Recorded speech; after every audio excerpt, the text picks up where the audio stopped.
Om Namo Bhagavate Vasudevaya. Om Namo Bhagavate Vasudevaya. We're continuing Srimad Bhagavatam, Canto 3, Chapter 33, the activities of Kapila, Text 5. Tvam deha tantra prasamaya papmanam.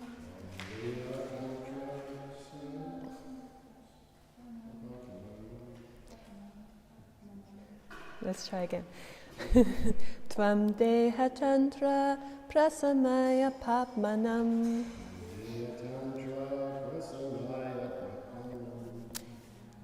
Nidesha bhajam cha vibho vibhutaye.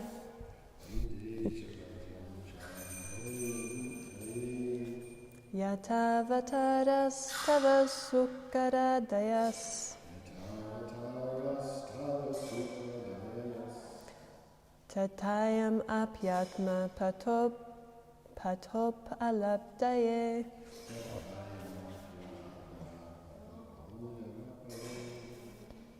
Tvam deha tantra prasamaya papmanam.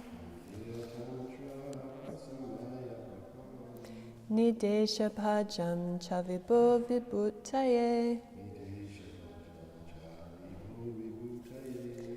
Yatavataras tava sukkaradayas. Tatayam apyatma patop alabdaye. Tvam deha tantra prasamaya papmanam. Nidesha bhajam cha vibho vibhutaye. Yatavataras tava sukkaradayas. Tatayam apyatma patop alabdaye.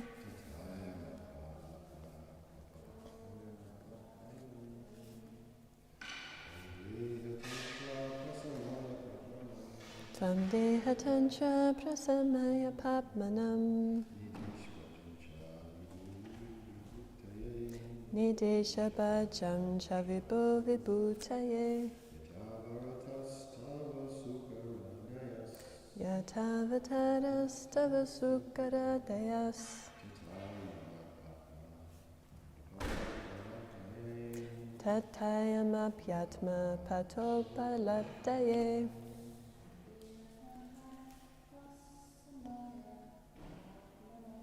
Tvam deha tantra prasamaya papmanam.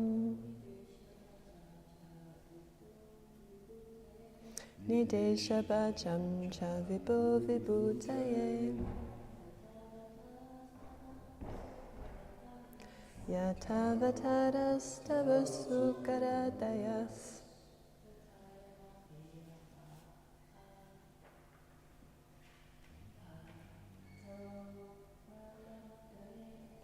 Tatayam apyatma patop alabdaye.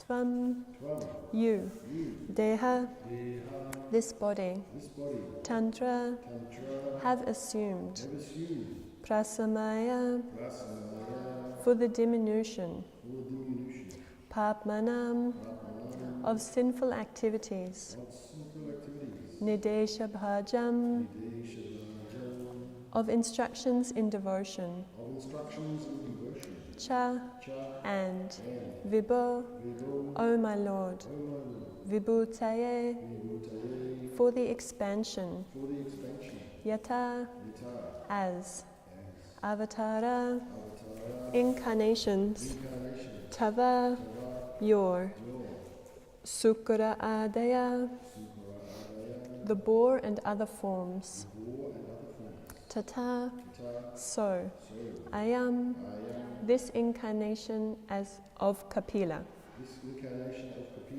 api, surely, atmapata, the path of self-realization, upalabdaye, in order to reveal. Translation and purport by Srila Prabhupada. Srila Prabhupada ki jai. Translation. My dear Lord, you have assumed this body in order to diminish the sinful activities of the fallen and to enrich their knowledge in devotion and liberation. Since these sinful people are dependent on your direction, by your own will you assume incarnations as a boar and other forms.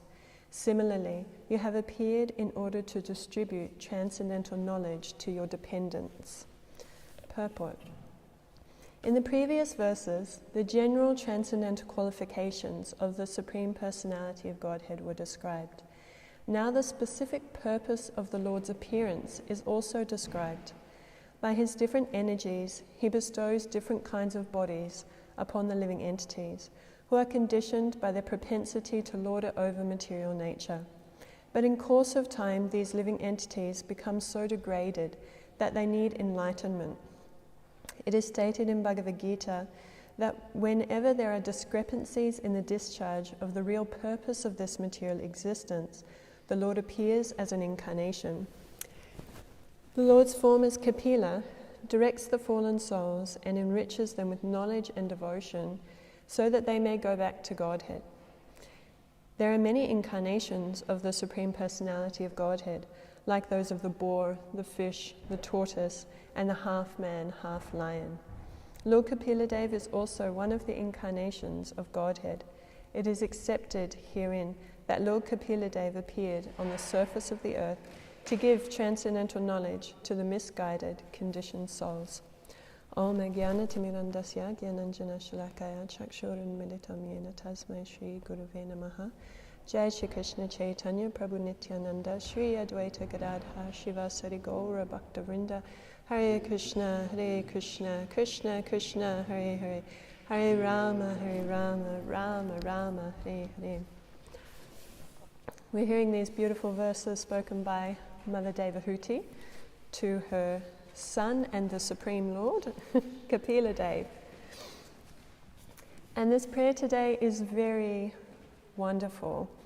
That there's a couple of points that I wanted to focus on in this verse today. That we are dependent. And it's very interesting actually when I was looking at this. Prabhupada uses the word dependent twice in his translation. In the Sanskrit, word for word, we don't see it. We didn't say that, dependent, when we did the word for word. But this is Srila Prabhupada being able to explain this to us in such a way that it touches our heart, in such a way that his depth of devotion is always coming across. He's able to explain these Sanskrit verses and expand it for us, make it so that we get the proper understanding. So this point of dependency, and then also this point of the Lord's kindness, actually the Lord's mercy, that he incarnates himself to assist, to help. Yes? When people become so degraded that they need enlightenment, then the Lord incarnates himself. Now this is an amazing point actually, that the Supreme Lord cares. He cares, and he will incarnate himself. He will display himself in many different ways and displaying so many different potencies to assist, to give enlightenment, to give knowledge and devotion, so that we're able to actually become enlightened, so that we're able to go back to Godhead. This is a very wonderful characteristic of Krishna. So I wanted to focus on those 2 points today. And as Prabhupada says in the purport in Bhagavad Gita, Krishna says, Yada yada hi dharmasya glanir bhavati bharata bhutanam dharmasya tadatmanam shujamyaham. That whenever and wherever there is a decline in religious practice, O descendant of Bharata, and a predominant rise of irreligion, at that time he's going to descend. Krishna states his purpose, and as Prabhupada says today, this specific purpose of the Lord's appearance is being described today in this verse. So what is his specific purpose? To diminish the sinful activities of the fallen. These are the particular purposes that are being described today, and to enrich their knowledge in devotion and liberation. So he's actually, he is incarnating himself in order to diminish the sinful activities of the fallen and to give knowledge of devotion and liberation. And when we actually think about this point, as the Supreme Lord, he has nothing to do. We understand everything's being done by Krishna's different energies. Krishna is simply concerned with enjoying, and yet he incarnates himself to help diminish the sinful activities of the fallen. This is an amazing point. Krishna is concerned. He wants us to be able to go back to Godhead. He wants us to use this facility of the material world in the proper way so that we gain enlightenment. And he comes as an incarnation again and again and again to assist us in that way. We need his assistance, as the verse is describing. We are dependent, since these sinful people are dependent on your direction. We're dependent. We are not independent, as we might like to think, or as we are kind of trained to think we are in the material world. But actually that's not our nature. Our nature, the living entity, as described in Bhagavad Gita, our nature is Prakriti. We are always subordinate. So there are two types of Prakriti. There's inferior Prakriti, which is this material nature. And then there's a superior Prakriti, which is the living entity. Prakriti is always subordinate. Whether it's the material nature, always subordinate. And the living entity, we're always subordinate. That is our position. Just our inherent nature. As we talk about the different natures of different things. Fire is hot, these kind of things, that inherent nature. The inherent nature of the jiva is that we are dependent. So we also know from Bhagavad Gita, we have this tendency, this tatashta shakti, we have this tendency to come under the control of either the Lord's material energy or the spiritual energy. But either way, we are under control. We are always the subordinate, and Krishna is always the master. He's always the predominator. So our independence, as we hear, we have this minute independence. What is that minute independence? We can choose. Do we want to be under the control of the material energy or under the control of the spiritual energy? That's our decision. But nevertheless, we're always under something. We are always dependent, and this is something, I know for myself I need to drill into my consciousness that I am dependent. Because what is Prabhupada describes in so many places, the quality of our chanting is if we call out like a child calling out for mother. And that cry, of a child for mother when they've got nothing else, they're completely dependent. They call out with such helplessness. They know, I need my mother. There's nothing else at that point. And they're comfortable in that dependency. They're not trying to go, I don't need my mother, I'm fine. They're calling out with full dependency, and that's the quality that we are meant to cultivate in calling out to Krishna. So we need to become comfortable, very comfortable with this, with our dependency. We need to actually revel in our dependency. That yes, Krishna, I'm dependent on you. I'm helpless without you. And in that way, we can call out with sincerity that we need Krishna. We want to always feel like that we need him. And that's what today's verse is describing. Actually, we are dependent on Krishna's direction. We are dependent on Krishna so much so that we need him. We need him to be able to get out of this situation. And not only we need him to get out of the material world, but spiritually we see how his his devotees, when we read in Krishna book, his devotees are so dependent on him. So this will go on spiritually also, this spiritual dependence. That is of a different taste. It's like when we're dependent on this material energy, we read it and we experience it's bondage. Yes, it's like being bound up by the ropes of the material nature. This is dependent. We're being pushed around by material nature. This is our dependency. But on the spiritual side, we're also bound, yes? But we are bound in love.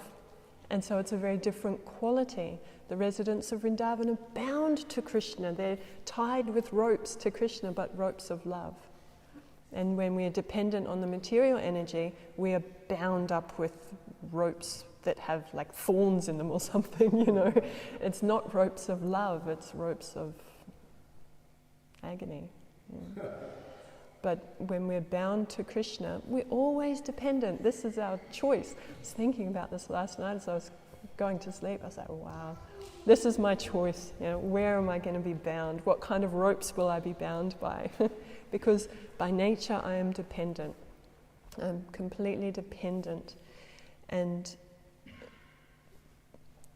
But the wonderful factor about this is that when we allow ourselves to experience that dependency on Krishna, when we revel in that dependency on Krishna, we can see through the Shastra, through our experience, but particularly through the Shastra, we see Krishna is kind. Krishna's not, got his thumb on us, keep them down there kind of thing. He's not like that. That's not his character. It's not his character.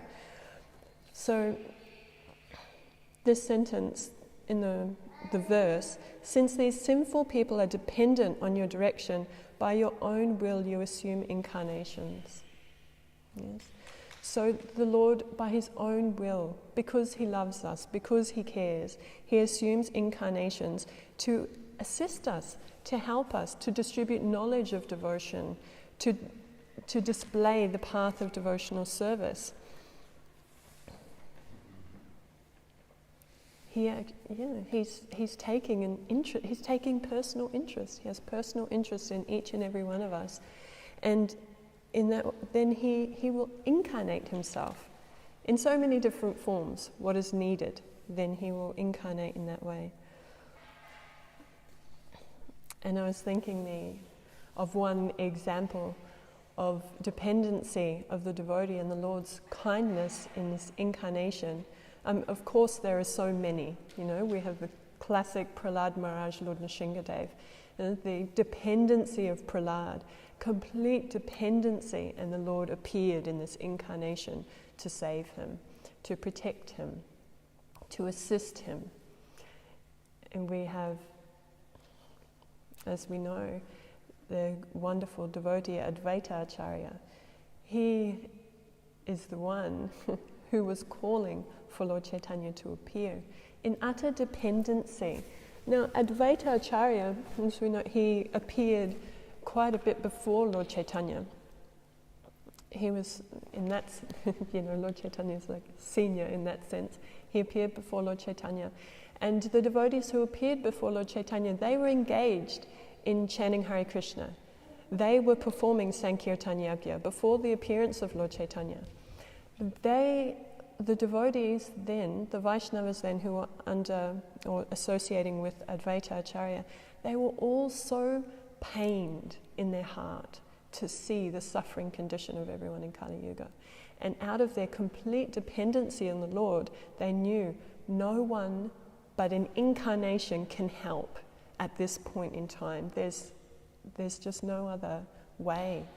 And with that mood, then Advaita Acharya started worshipping the Supreme Lord. So we know he was worshipping with tulsi leaf and Ganga water, worshipping the Shalagram Shila, praying, calling for the Lord to come down and appear out of utter helplessness, out of utter dependency. Now, it doesn't mean he wasn't doing anything. The devotees at that time, the Vaishnavas at that time, they were chanting, they were trying to encourage people to become Vaishnavas, but it was such a difficult time. such a difficult situation, out of their sheer dependency and helplessness, Advaitacharya decided, I have to call the Supreme Lord, there's no other way. And then we know the most merciful incarnation, Lord Chaitanya, came. And so we see this dependency, so these two sides, the dependency of the devotee and then the kindness of the Lord, the interest of the Lord, the response of the Lord to the situation and to the call of the devotee. And we see this coming through also with Srila Prabhupada, yes, that his dependency on his spiritual master, his dependency on the Supreme Lord was like this wonderful channel through which the mercy and the kindness of the Lord just came, yes? And the incarnation of the Lord as our Hare Krishna society, came in that way. Through this dependency, just utter dependency, utter helplessness, just really calling out to the Lord for assistance and relishing in that dependency, that spiritual dependency on the Lord gives rise to so many of these wonderful spiritual emotions that we read about in the very advanced devotees. But this is something, I was really thinking about this for myself. This is something that I have to become comfortable with. I'm dependent. My nature is dependent. I will always be dependent. Not in I don't want to express myself in the wrong way, not in like a, keep down kind of horrible sort of way, but that dependency based on love, as we said, like the child for the mother, that dependency based on love, like the residents of Vrindavan expressed to Krishna, that they can't exist without Krishna. Whenever anything happens, their first thought is Krishna. Where is Krishna? Krishna, help. What, this is meant to be offered to Krishna. That kind of dependency. Not the dependency where we feel like we can't do anything and we're all repressed, this sort of thing. That's dependency on material energy. Then we get depressed and repressed and shoved down. But spiritual dependency is something that's our real nature. So when we access that and become comfortable with that and really try to relish in that, that opens up these whole spiritual emotions, that spiritual dependency on Krishna. And that realization, that understanding of Krishna's kindness, that Krishna cares so much that he incarnates himself in so many different forms. Why? To distribute transcendental knowledge, to diminish sinful activities, to enrich our knowledge of devotion, to give us the chance, when things are off course, Krishna appears and, okay, come on this way, And in that way, Krishna is just showing us again and again, I'm here, I care, I'm taking you, So then we can feel that dependency on Krishna can grow and grow and grow. Anyway, those are the little points I wanted to discuss from the verse and purport today. Perhaps there's some discussion or some extra points, some question. Should I read the verse? You didn't get the verse, huh? My dear Lord, you have assumed this body in order to diminish the sinful activities of the fallen and enrich their knowledge in devotion and liberation. Since these sinful people are dependent on your direction, by your own will you assume incarnations as a boar and other forms. Similarly, you have appeared in order to distribute transcendental knowledge to your dependents. A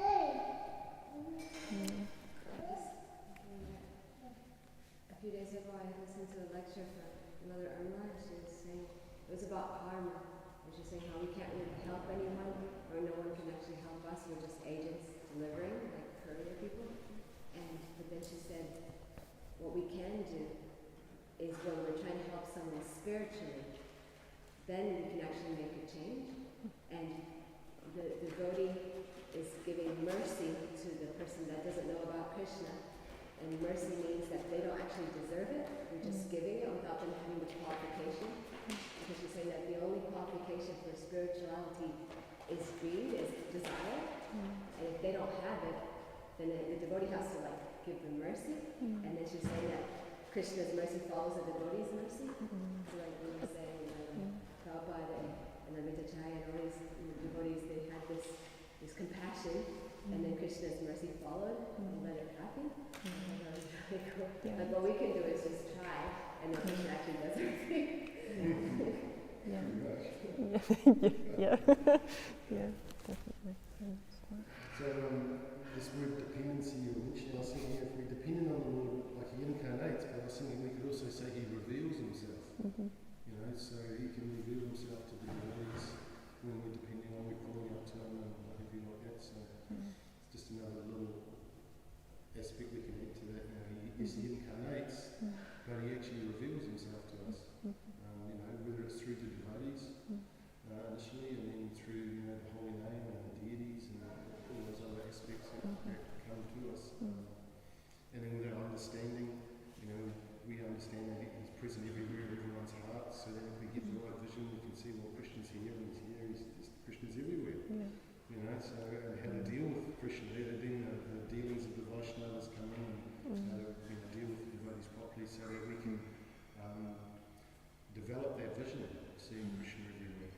Because if we don't follow the etiquette, the Vaishnava etiquette, then we're never going to get to the point of being able to see Krishna present in everybody's heart, because we're not dealing with Krishna in the right way. So we've got to treat everybody like they are Krishna to some degree, like that, and then that will be revealed to us, and actually he's present everywhere like that. So that's just another aspect again. But we're so dependent, but it's just a matter of how we deal with it and how we choose to conduct ourselves. And also the point of you're saying, you know, the ladies are dependent, which is a fact. And it's not a bad thing, it's not a repressed thing. It's just that's Krishna's arrangement in this material world. If you have a female body, then you can depend on your husband or your children like that. And this is the Varnashram system of how things should be going on. Now it's up to us as men to be responsible and provide that protection and shelter and all that, so that the ladies are satisfied. But yeah, in this age of Kali Yuga, everything's a little bit, I guess as the golden age progresses, it'll become more clear on that point. But at the moment, the ladies like their independence and like to... I think everyone likes their independence, right? Yeah. But, everyone likes their independence. Yes, absolutely. And interesting, because I actually didn't bring that point up, but it's interesting that you said that. Yeah. In the introduction to the Bhagavad Gita, where Prabhupada talks about this, when he's speaking of, the 5 different topics in the Bhagavad Gita, and he speaks about Prakriti, and how Prakriti is always female. Every one of us, we're of that nature, so yes, we take on these bodies and these roles, but the spirit soul in the male body is just as dependent as the spirit soul in the female body. And the proper role for the man is to develop his dependency on his seniors and on the Supreme Lord, and so that it all flows nicely. For us as men to develop that mood of dependency. Yeah, we have to give up our independence, and it's realize difficult. that nothing happens without the will of the Lord. Yeah. So those that are fortunate can develop that mood and then get the real deeper realizations that everything goes on by the will of the Lord and not the wills. Yeah. So, it's very interesting. Yeah, it's very interesting. And it's a nice point that you mentioned about revelation as well. Because even we can see in Krishna's pastimes, or in the pastimes where there are incarnations of Krishna, not everyone recognized him, and people couldn't see him. And Duryodhana was right there in front. Krishna, and because, as you say, they didn't approach properly. They didn't have that proper mood, so therefore you don't have the vision. So actually, Krishna could be right there, and you just can't recognize him at all. Lord Chaitanya, so many people couldn't recognize. Because the Lord chooses who he reveals himself to. Exactly. So it's this, that's the mercy of the Lord, actually, that he, as in Brahma Samhita it says, Premanjana Churita Bhakti Vilochanena, that we can only see when our eyes are tinged with that salve of love, tinged with devotion. We can't see Krishna, we can't perceive Krishna without devotion. So then that's our whole purifying process, so that we're able to then perceive the Lord and perceive the Lord's reciprocation and perceive our own dependency and Krishna's supremacy, like all of these things, as you say, often, everything is revealed to the devotee when we have the proper, attitude and approach to Krishna, following. Yeah. The last thing I was reading yesterday, the pastime of when the four Kumaras feel offended by Jaya and Vijay because they can't go into kingdom of God. And when Krishna actually comes, when Vishnu comes, he says that if you offend my devotees, you're actually offending me. And I thought that was interesting, like what you were saying, to see Krishna in everyone.